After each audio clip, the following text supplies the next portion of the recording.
আসসালামু আলাইকুম। এখন আমরা আলোচনা করব হচ্ছে এক্সক্লেমেটরি সেন্টেন্স নিয়ে। এক্সক্লেমেটরি সেন্টেন্স তেমন কোনো কঠিন জিনিস না, আমাদের তাড়াতাড়ি করা সম্ভব, আর এগুলো শেখাও বড় বিষয় না। তো চলো দেখা যাক আমরা কি করতে পারি এখানে। এক্সক্লেমেটরি সেন্টেন্স মানে এক্সক্লেমেটরি সেন্টেন্সে হচ্ছে রুল এক নিয়ে আলোচনা করব।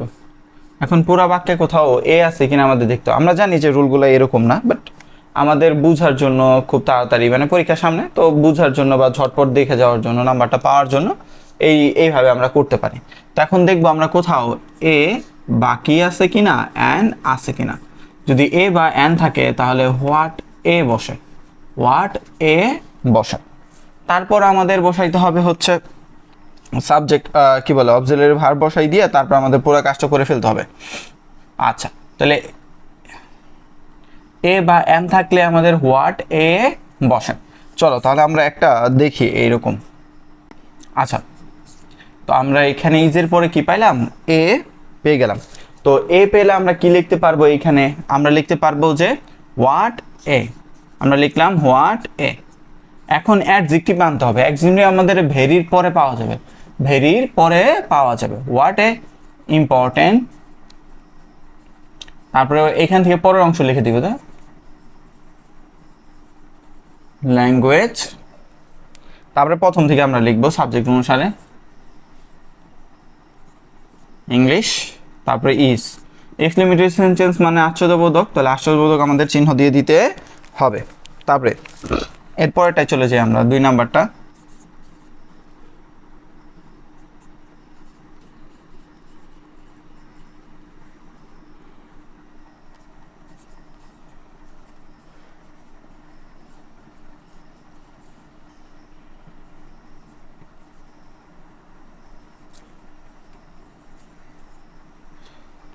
আচ্ছা, Cox's Bazar is a wonderful sea beach.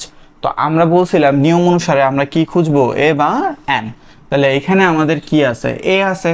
এ থাকলে আমরা কি লিখতে পারবো, হোয়াট এ, হোয়াট এ। তারপর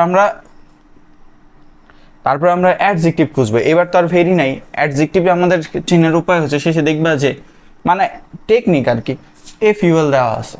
আচ্ছা যাই হোক, তাহলে হোয়াট এ ওয়ান্ডারফুল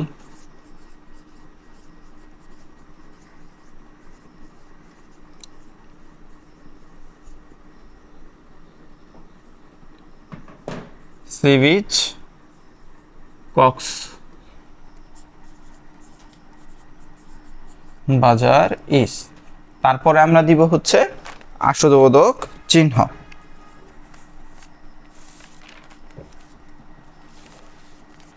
তো তোমাদের প্রথম নিয়মের মধ্যে এই কয়টাই মডেলে ছিল, মাথায় রাখতে হবে কি এ বা এন, এই দুইটার মধ্যে থেকে একটা।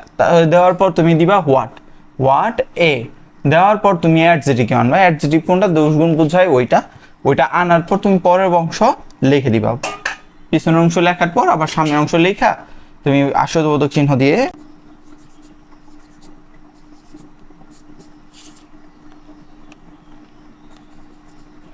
যদি এ বা এন না থাকে।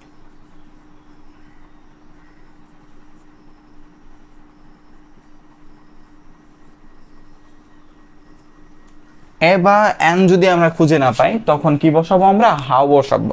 তো আমরা এটার কিছু উদাহরণ দেখি এখানে যে কি আছে।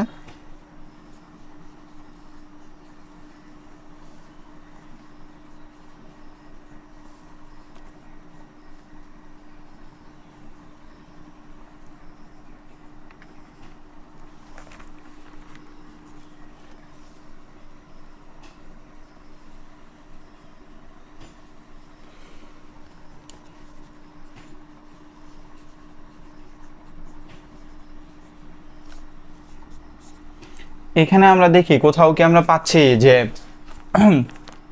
এ বা এন আছে, পুরা বাক্যটার মধ্যে কোথাও এ বা এন নাই। এন যদি না থাকে তাহলে আমরা বসাবো হাউ। তারপরে আমরা বলছিলাম যে অ্যাডজেক্টিভ কোথায় থাকে, আমাদের ভেরির পরে বা হচ্ছে আমাদের গ্রেটের পরে, এগুলো মাসের পরে থাকে। কিন্তু আমরা যদি নাই বুঝি যে কি হবে, তাহলে এখানে আমরা ওই যে L Y F U L এইগুলা দেখে চিনতে পারবো যে কি আছে আমাদের, ওটা অ্যাডজেক্টিভ। যাই হোক, তো ভেরির পরেরটুকু লিখবো।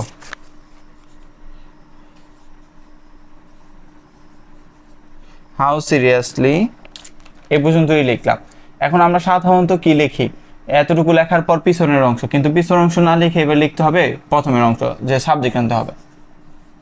How seriously the poor people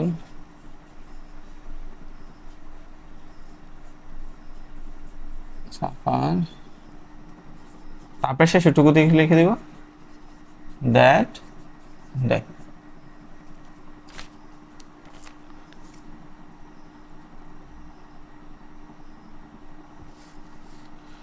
আচ্ছা, তারপরেটা চলে যাই আমরা এখানে।